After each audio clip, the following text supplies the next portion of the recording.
আসুন আজকে আমরা সত্য এই শব্দটার কিছু প্রমাণ শুনে যাই, দেখে যাই। দেখেন, আমি কখনো রাজনীতি সম্পর্কে কথা বলি নাই, কখনো না। আমি আগেও বলি নাই, এখনও বলি নাই, ভবিষ্যতেও বলবো না। তবে আমি একটা কথা সব সময় বলতাম যে যে কোনো জায়গায়, যে কোনো ক্ষেত্রে সত্যের প্রকাশ ঘটবেই, সত্যের জয় হবেই। যে আজকে হোক বা আগামীকাল হোক বা 10 দিন পরে হোক, হবেই হবে। আপনি প্রমাণ চান, প্রমাণ দেখেন। আমাদের দেশে যে আওয়ামী লীগের সামনে কোনো রাজনীতিবিদ দল দাঁড়াতে পারতো না, টিকতে পারতো না, আজকে সে আওয়ামী লীগের কি হাল হয়েছে। যে আওয়ামী লীগের নেতারা বলতো যে আওয়ামী লীগ কখনো দেশ ছেড়ে পালায় না, কখনো পালায় না, আজকে তাদেরকে ফাঁসির মঞ্চে নেওয়া হচ্ছে। কারণটা কি? সত্য। কারণটা কি? তাদের দোষ ছিল। এই দোষগুলো যে সত্য ছিল, এটা তারা লুকাতে পেরেছে কিছু সময়ের জন্য, ক্ষমতার কারণে। ক্ষমতার কারণে। ক্ষমতা আপনাকে বেশি দিন বাঁচাতে পারবে না। তার প্রমাণ এই যে, যদি ক্ষমতা বেশি দিন বাঁচাতে পারতো, আজকে তারা এই সত্যকে লুকাতে পারতো। সত্যকে লুকিয়ে তারা আরো বেশ কিছুদিন বাঁচতে পারতো দুনিয়াতে। কিন্তু সত্য এই শব্দটা মানুষের কাছে আসবেই, কারণ আল্লাহ ছাড় দেয় তবে ছেড়ে দেয় না। আল্লাহ কখনো কাউকে গোপনে রাখতে দেয় না কিছুই। হ্যাঁ, কিছু সময়ের জন্য রাইখে দেয়, যে দেখে বান্দাটা তার ভুল বুঝতে পারে কিনা, বান্দাটা ফিরে আসে কিনা।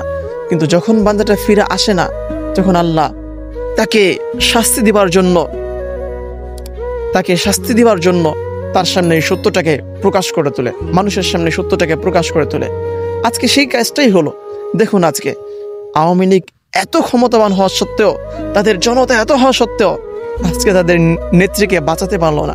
আজকে তাদের ফাঁসির রায় হয়েই গেল, এমনকি ফাঁসিও হতে চলেছে কিছু সময়ের পরে। আল্লাহ এই জন্যই বলেন যে বান্দারে, ইন্নাল্লাহা মা'আস সাবিরিন, তুমি ধৈর্য ধারণ করো, কারণ আল্লাহ ধৈর্যশীলদের সাথে আছে।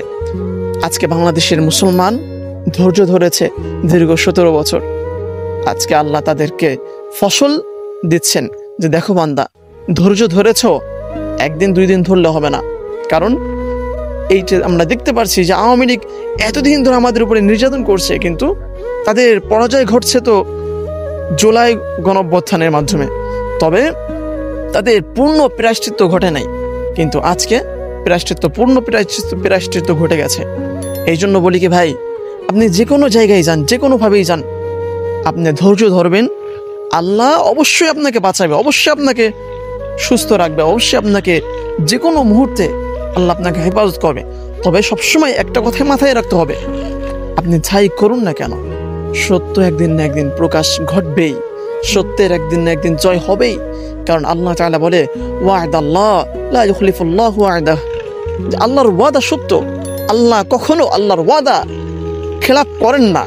সুতরাং ভাই আমার, আপনি যদি আল্লাহর বাণীকে বিশ্বাস করেন, তাহলে আপনার এটাও বিশ্বাস করতে হবে যে সত্যেরও জয় ঘটবে, সত্যেরও প্রকাশ ঘটবে।